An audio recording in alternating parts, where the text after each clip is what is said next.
যে কোনো চাকরির পরীক্ষায় এইরকম অঙ্ককে খুব তাড়াতাড়ি আমরা করে নিতে পারবো 1 সেকেন্ডের মাধ্যমে। কিভাবে দেখে নাও। এই অঙ্কটা দেখো, প্রথমে এক্স টু দি পাওয়ার যা আছে এক্স টু দি পাওয়ার তাই আছে, এখানে দেখো এক্স টু দি পাওয়ার যা আছে কোনো এক্স টু দি পাওয়ার এখানটা প্লাস আছে কোনো মাইনাসের মান বার করতে হবে। যদি এই অঙ্কটা করা যায়, একটা নিয়ম আছে, এই নিয়মটা বলে দিচ্ছি দেখ নাও। এ প্লাস ওয়ান বাই এ যদি কোনো একটা সংখ্যা হয়, এ মাইনাস ওয়ান বাই এ এটা বার করতে গেলে এটার হোল স্কোয়ারে একটা সূত্র আছে, কি a plus b whole square minus 4ab, a কেটে দাও, তাহলে এখানে হয়ে যাবে এ মাইনাস, এর সূত্র হয়ে যাবে, এখানে স্কোয়ার আছে ওপারে গেলে বর্গমূল হয়ে যাবে a plus one by a whole square minus 4। দেখে নাও এখানটা এর মান যা খুশি দাও, এখানে যদি 2025 দাও, 2026 দাও, যা খুশি দাও, এখানে যা দেবে এখানে তাই দেবে, এখানে যা দেবে এখানে তাই দেবে।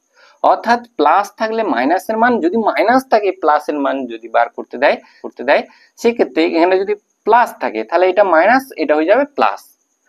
সেক্ষেত্রে এখানটা এই অঙ্কটার মান বার করতে হবে এক্স টু আর 2025 বিয়োগ 1 বাই এক্স টু আর 2025, এটা সূত্র হয়ে যাবে, কি বলেছিলাম, যে মানটা দেয়া থাকবে তার স্কোয়ার, অর্থাৎ 14 স্কোয়ার বিয়োগ 4। যদি মাইনাসের মান দেয়া থাকতো প্লাসের মান বার করতে হতো, সেটা এটা প্লাস হয়ে যেত। তাহলে উত্তর হয়ে যাবে 14 স্কোয়ার 196 বিয়োগ 4, উত্তর হয়ে গেল 192।